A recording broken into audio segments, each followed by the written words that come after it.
और ब्रेक के बाद एक बार फिर से आप सभी का स्वागत है। बीबीसी की विवादित डॉक्यूमेंट्री को लेकर के बवाल थमने का नाम नहीं ले रहा। जेएनयू में हुए विवाद के बाद जामिया यूनिवर्सिटी के बाहर कुछ हंगामे करने की कोशिश की गई। हालांकि पुलिस ने हंगामा करने वालों को हिरासत में ले लिया है, लेकिन सवाल यह है कि आखिर माहौल बिगाड़ने की साजिश रच कौन रहा है। एक रिपोर्ट आपको दिखाते हैं।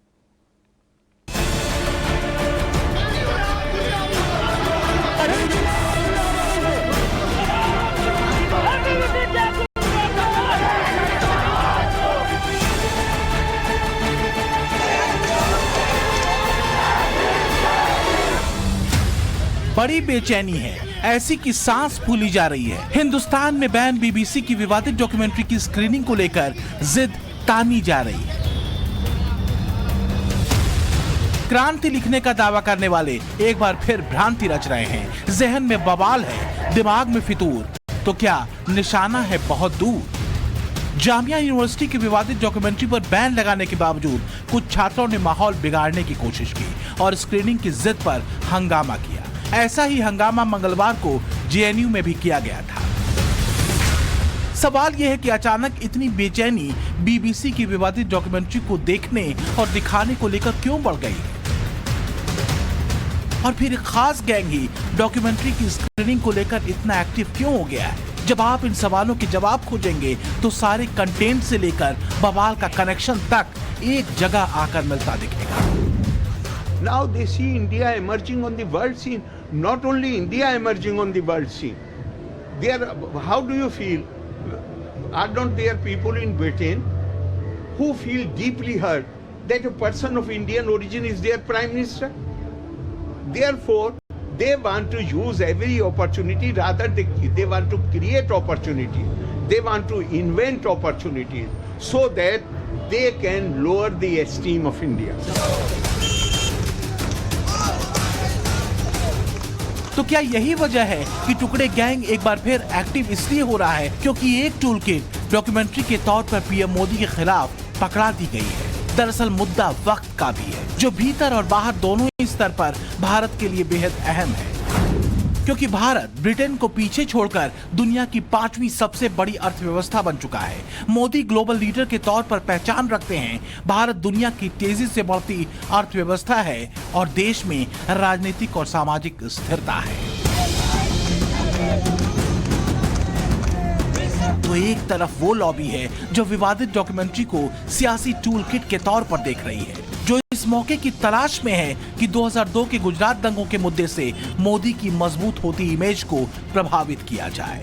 तो दूसरी तरफ देश के बाहर भी एक प्रोपेगेंडा विवादित डॉक्यूमेंट्री के जरिए गढ़ा जा रहा है। लेकिन जो बवाल कर रहे हैं उनके किरदार पर सवाल तो है। क्या पीएम मोदी को बदनाम करने की साजिश जारी है? क्या देश का माहौल खराब करने की कोशिश हो रही है?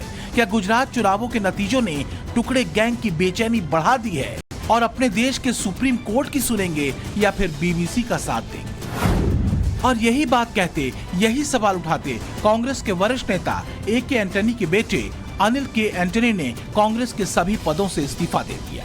सबसे पहले अनिल के. एंटनी के उस ट्वीट को पढ़िए जिसमें उन्होंने बीबीसी की डॉक्यूमेंट्री के विरोध में अपनी बात कही। बीजेपी से तमाम मतभेदों के बावजूद मेरे हिसाब से जो भी लोग एक देश के स्टेट स्पॉन्सर्ड चैनल को भारत की संस्थाओं के ऊपर रख रहे हैं, वो हमारी संप्रभुता को नीचा दिखा रहे हैं। वो भी उस चैनल के जिसका पूर्वाग्रहों का इतिहास रहा है, और जैक स्ट्रॉ के जो इराक की जंग के लिए जिम्मेदार है।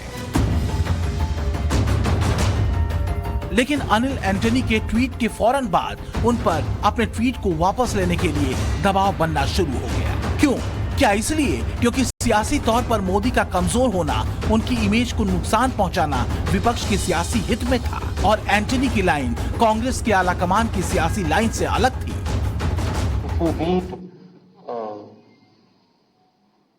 Bhagavad Gita, or you read the Upanishads, you will see in it it's written that the truth cannot be hidden. The truth always comes out. So you can ban, you can suppress the press, you can control the institutions, you can use CBI, ED, all this stuff. But the truth is the truth. Congress के लिए fielding कर रहे राहुल गांधी का गीता उपनिषद ज्ञान अनिल के. Antony को उनके सत्य से डिगा नहीं सका और अनिल एंटनी ने ट्वीट हटाने के तमाम दबावों के बावजूद एक और ट्वीट किया जिसमें कांग्रेस की हिपोक्रेसी पर गहरे सवाल थे। उन्होंने लिखा, मैंने कांग्रेस के सारे पदों से इस्तीफा दे दिया है। एक ट्वीट हटाने के लिए मुझे फोन आए उनसे जो अभिव्यक्ति की आजादी की बात करते हैं। मैंने अपना कमेंट हटाने से इनकार कर दिया। फेसबुक पर भी यही हाल था। ये उनका काम है जो मोहब्बत फैलाने की बात करते हैं। ये दोहरापन है, जीवन चलता रहेगा। अब समझना मुश्किल नहीं कि देश की राजधानी की 2 यूनिवर्सिटी में विवादित डॉक्यूमेंट्री की स्क्रीनिंग पर अड़े टुकड़े गैंग की नियत पर सवाल क्यों उठते हैं। ये वही गैंग है जिसकी डफली पर भारत के टुकड़े होने की मुराद वाले गीत बजते रहे। इनकी बेचैनी की वजह 2024 का महासमर भी है जिसमें गुजरात 2002 के टोटके को फिर से आजमाने की कोशिश है। लेकिन जरा सुनिए विवादित डॉक्यूमेंट्री पर खुद ब्रिटेन के पीएम ऋषि सुनक का ब्रिटेन की संसद में दिया गया बयान।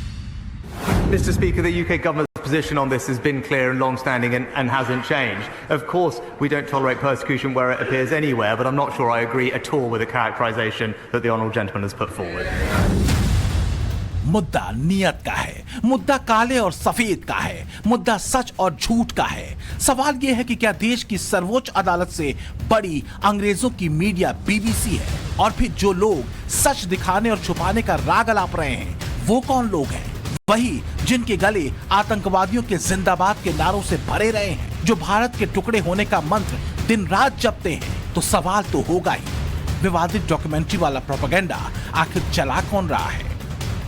Bureau report, times now, Navbharat.